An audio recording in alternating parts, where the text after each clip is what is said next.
கிறிஸ்துவுக்குள் பிரியமானவர்களே, ஆண்டவராகிய இயேசு கிறிஸ்துவின் நாமத்தில் உங்களை அன்போடு வாழ்த்துகிறோம். இந்த லெந்து காலத்தில் சிலுவை பாதையின் 14 நிலையங்களை பற்றி நாம் தியானித்துக் கொண்டிருக்கிறோம்.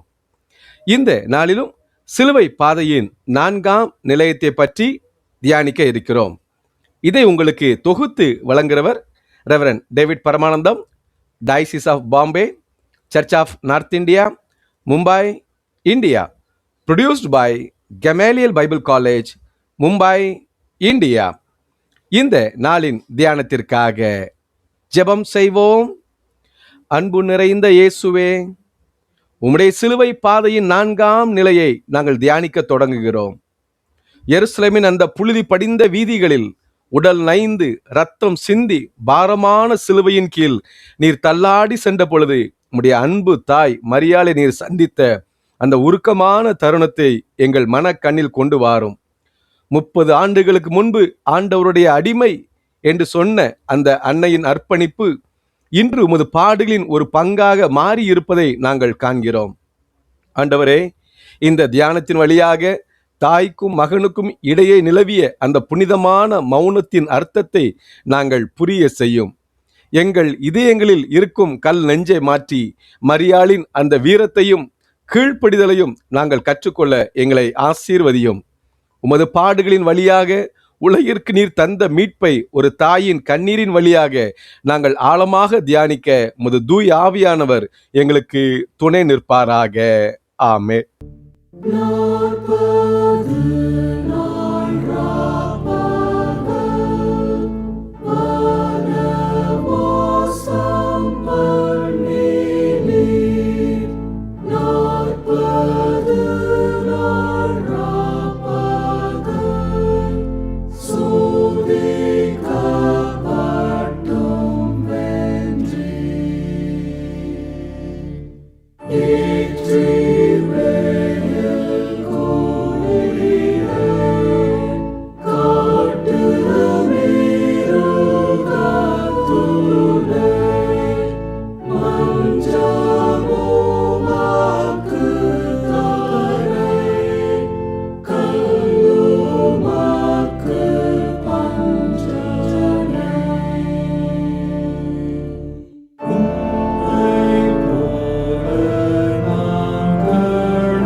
சிலுவை பாதையின் 4ஆம் நிலையம்.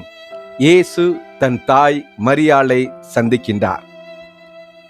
வேதாகம ஆதாரங்கள்: இயேசு சிலுவை சுமந்து செல்லும் வழியில் மரியாளை சந்தித்தார் என்று மத்தேயு, மார்க்கு, லூக்கா மற்றும் யோவான் எழுதின நற்செய்தி நூல்களில் நேரடியாக எழுதப்படவில்லை. இருப்பினும் யோவான் 19ஆம் அதிகாரம் 25ஆம் வசனத்தில் அன்னை மரியாள் சிலுவையின் அடியில் நின்றார் என்று குறிப்பிடுகின்றார். இயேசு சிலுவையில் அறையப்படும் இடத்திற்கு மரியாள் வந்திருந்தார் என்றார். அவர் இயேசு சிலுவை சுமந்து சென்ற பாதையிலும் கண்டிப்பாக இருந்திருப்பார். திருச்சபையின் வழிமரபு நம்பிக்கை இதுதான். லூக்கா 23ஆம் அதிகாரம் 27ஆம் 28ஆம் வசனங்களில் ஒரு பெரும் திரளான மக்களும் பெண்களும் இயேசுவை பின் சென்று மாரடித்து புலம்பி அழுதார்கள் என்று குறிப்பிடுகின்றார். அந்த பெண்களின் கூட்டத்தில் மரியாள் இருந்திருக்கக்கூடும். லூக்கா 2:35 சிமியோன் மரியாளை நோக்கி, உமது உள்ளத்தை ஒரு வாள் ஊடுருவி பாயும் என்று கூறினார். மகனின் சிதைந்த உடலையும் அவர் படும் சித்திரவதையும் நேருக்கு நேர் சந்திக்கும் இந்த 4ஆம் நிலையிலே அந்த வாள் மரியாளின் இதயத்தை ஊடுருவியதாக கருதப்படுகிறது. பாரம்பரிய பின்னணி: சிலுவை பாதையின் 4ஆம் நிலையானது வேதாகம வசனங்களை விட திருச்சபை மரபு மற்றும் ஆதி திருச்சபை கிறிஸ்தவர்களின் வாய்வழி செய்திகளிலிருந்தே உருவானது. கிபி 4ஆம் நூற்றாண்டில் எருசலேமுக்கு புனித பயணம் மேற்கொண்டவர்கள் இயேசு சிலுவை சுமந்த பாதையில் குறிப்பிட்ட இடங்களில் நின்று ஜெபிக்கும் வழக்கத்தை கொண்டிருந்தனர்.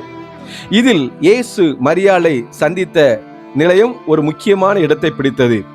13ஆம் நூற்றாண்டில் ரோமன் கத்தோலிக்க பிரான்சிஸ்கன் மிஷனரிகள் சிலுவை பாதை வழிபாட்டை முறைப்படுத்திய போது இயேசுவின் பாடுகளோடு மரியாளின் துயரத்தையும் இணைத்தனர். தாய்க்கும் மகனுக்கும் இடையிலான அந்த தனிப்பட்ட சந்திப்பு இயேசுவின் மனித தன்மையும் மரியாளின் கீழ்ப்படிதலையும் உலகிற்கு உணர்த்தியது. எருசலேமில் இன்று 4ஆம் நிலையம் அமைந்துள்ள இடத்தில் துயருற்ற அன்னை தேவாலயம் உள்ளது. இது 1881 அர்மேனிய கிறிஸ்தவர்களால் கட்டப்பட்டது. இதன் தரை பகுதியில் கண்டெடுக்கப்பட்ட பழங்கால மொசைக் ஓவியங்கள் இப்பகுதியில் ஆரம்ப காலத்திலிருந்தே மக்கள் இந்த சந்திப்பை நினைவு கூர்ந்தனர் என்பதற்கு சான்றாக உள்ளது. சிலுவை பாதையின் 4ஆம் நிலையம் 30 ஆண்டுகளுக்கு முன்பு நாசரேத்தின் ஒரு சிறிய அறையில் காப்ரியேல் தூதர் தோன்றின பொழுது மரியாளின் இதயம் மட்டற்ற மகிழ்ச்சியில் துள்ளியது.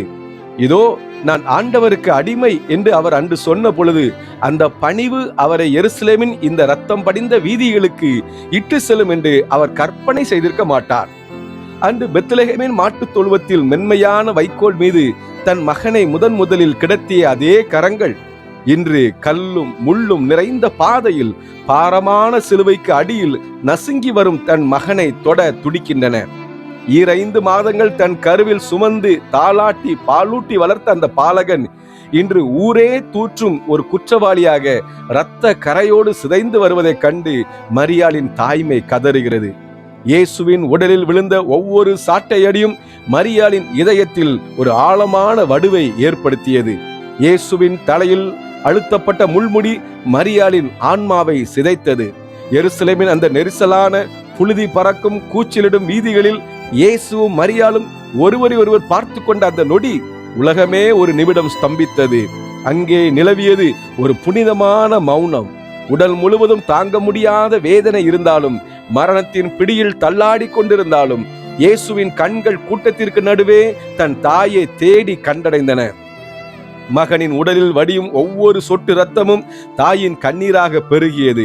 இது வெறும் உடல் ரீதியான சந்திப்பு அல்ல, இது இரு ஆன்மாக்களின் மௌன பரிமாற்றம். வார்த்தைகளால் பேச முடியாத அந்த சூழலில் இயேசுவின் கண்கள் மரியாளிடம் மௌனமாக சொன்னது இதுதான்: அம்மா, கலங்காதே. மனித குலத்தின் மீட்புக்காக நான் இந்த நெருப்பு பாதையை கடக்க வேண்டும். நீ கொடுத்த இந்த உடல்தான் இன்று உலகிற்கு உணவாகிறது. உன் தியாகம் வீண் போகாது. மறுபுறம் மரியாளின் கண்கள் தன் மகனிடம் பேசின: மகனே, நான் உன்னோடு இருக்கிறேன். இந்த மௌனம் வெறும் சோகத்தின் அறிகுறி அல்ல, மாறாக பிதாவின் மீட்பு திட்டத்திற்கு தாயும் மகனும் இணைந்து கொடுத்த மௌனமான சம்மதம். மரியாளின் இந்த சந்திப்பு ஒரு சாதாரண தாயின் கதறல்ல, இது ஒரு வீர தாயின் துணிச்சல். இயேசுவின் நெருங்கிய சீஷர்களே பயந்து ஓடி ஒளிந்திருந்த அந்த அபாயகரமான வேளையில் ரோமானிய வீரர்களின் கூர்மையான ஈட்டிகளுக்கும் கூட்டத்தின் ஏளனத்திற்கும் அஞ்சாமல் இயேசுவின் முன்னாக வந்து நின்றார் அந்த அன்னை. சிமியோன் முன்னறிவித்தபடி உன் உள்ளத்தை ஒரு வாள் ஊடுருவும் என்ற தீர்க்க தரிசனம் அன்று நிறைவேறியது. அந்த துயரத்தின் உச்சத்திலும் அவர் மயங்கி விழவில்லை, மாறாக தன் மகனுக்கு ஒரு ஆன்மீக தூணாக நிமிர்ந்து நின்றார். தன் மகனின் கண்ணீரால் அவரால் அன்று துடைக்க முடியாமல் போயிருக்கலாம், ஆனால் தன் பார்வையால் அவர் இதயத்தை தேற்றினார். இது ஒரு தாய் தன் பிள்ளையின் துன்பத்தை மாற்ற முடியாவிட்டாலும் அந்த துன்பத்தை அவரோடு சேர்ந்து சுமக்கும் உன்னத வலிமையை காட்டுகிறது. நம் காலத்து சந்திப்புகள். சிலுவை பாதையில் 4ஆம் நிலையத்தை தியானிக்கும் பொழுது நாம் நம்மையே சில கேள்விகள் கேட்டுக்கொள்ள வேண்டும். நாம் அன்பு செய்யும் ஒருவர் துன்பப்படும் பொழுது அதை நம்மால் தடுத்து நிறுத்த முடியாமல் போகலாம். அந்த நேரத்தில் அன்னை மரியாளைப் போல நான் உன்னோடு இருக்கிறேன் என்று சொல்லும் அந்த ஒரு பார்வை அவர்களுக்கு எவ்வளவு பெரிய பலத்தை தரும் என்று யோசித்திருக்கிறோமா?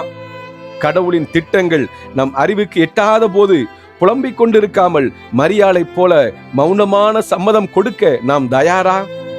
இன்று நம் வாழ்வில் வரும் சிலுவைகளை சுமக்கும் பொழுது நம் அருகில் யாரும் இல்லை என்று நாம் வருந்துகிறோமா? மரியாளைப் போல நம் வேதனைகளை பகிர்ந்து கொள்ளும் இதயங்களை நாம் அடையாளம் காண்கிறோமா? உங்கள் பிள்ளைகள் துன்பப்படும் பொழுது அவர்களை மாற்ற முடியாவிட்டாலும் அவர்களோடு மௌனமாக பயணிக்கும் அந்த உடன் இருப்பு எவ்வளவு பெரிய பலம் என்பதை மரியாள் இன்று நமக்கு காட்டுகின்றார். இன்றைய கல்வாரி பாதைகளும் அன்னை மரியாளின் கண்ணீர் கடலும். அன்று எருசலேமின் வீதியில் அன்னை மரியாள் தன் மகன் இயேசுவை சந்தித்த அந்த துயர காட்சி ஏதோ 2000 ஆண்டுகளுக்கு முன்பு முடிந்து போன ஒன்றல்ல. இன்றும் நம் இந்தியாவிலும் உலகெங்கிலும் லட்சக்கணக்கான மரியாள்கள் சிலுவை சுமக்கும் தங்கள் பிள்ளைகளை கண்டு அழுது கொண்டு இருக்கிறார்கள். ஒரு குழந்தை பசியால் துடித்து அழும் பொழுது ஒரு வாய் சோற ஊட்ட வழி இல்லாமல் தன் வெறுங்கையை தேய்த்து கொண்டு இயலாமையில் சுருண்டு கிடக்கும் ஒரு தாயின் வலி அன்று மரியாள் அனுபவித்த அந்த வாள் ஊடுருவிய வலியை விட குறைவானது அல்ல. வறுமையால் தன் குழந்தைக்கு ஒருவேளை மருந்து வாங்க கூட பணம் இல்லாமல் அரசு மருத்துவமனை வாசல்களில் கையேந்தி நிற்கும் பெற்றோர்களின் ஒவ்வொரு அடியும் இன்றைய கல்வாரி பயணம்தான். போர் முனைகளில் சிதறி போகும் உடல்கள், மத கலவரங்களின் தீயினால் எரிக்கப்படும் வீடுகள் மற்றும் திட்டமிடப்பட்ட வன்முறைகளில் அநியாயமாக தங்கள் பிள்ளைகளை பறிகொடுத்த தாய்மார்களின் கதறல்கள் இன்று வானமுட்ட ஒலிக்கின்றன. வேலையில்லாத தந்தையின் விரக்தி கலந்த மௌனம், குடிக்கும் போதைக்கும் அடிமையான மகனை மீட்க போராடும் ஒரு தாயின் வற்றாத கண்ணீர் என நம் சமூகம் முழுவதும் மரியாளின் ஏக்கங்களால் நிறைந்துள்ளன.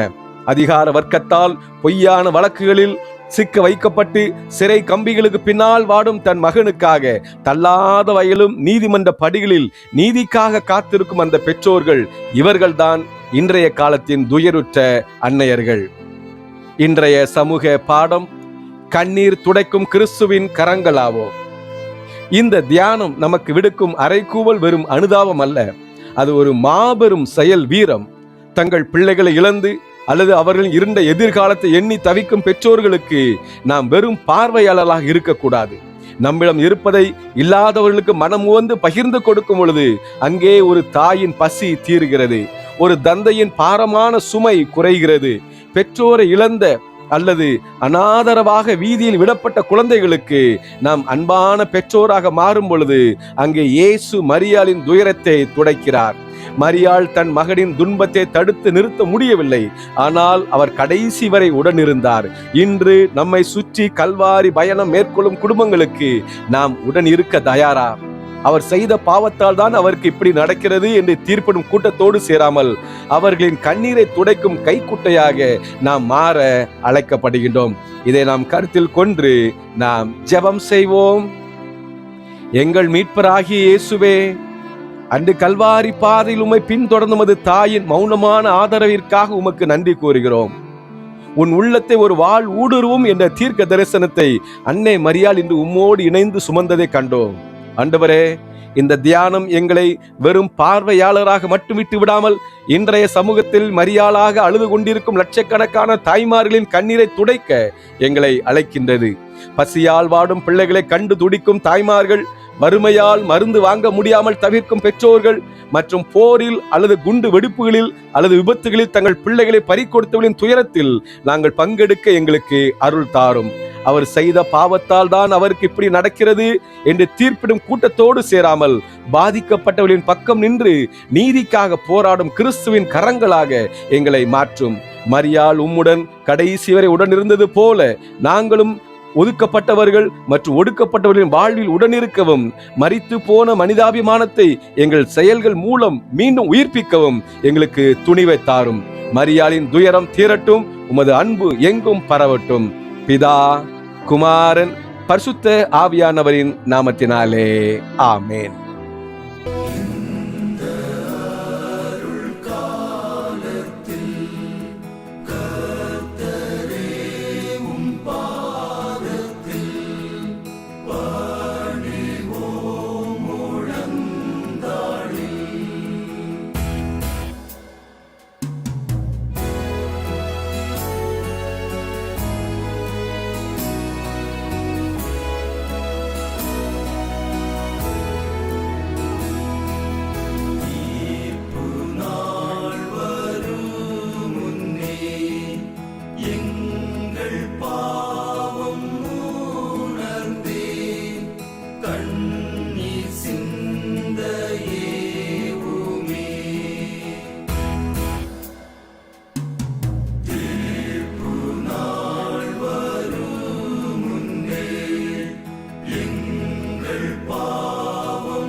காணவே அருள் காலம் போமுன்னே தஞ்சம் நீ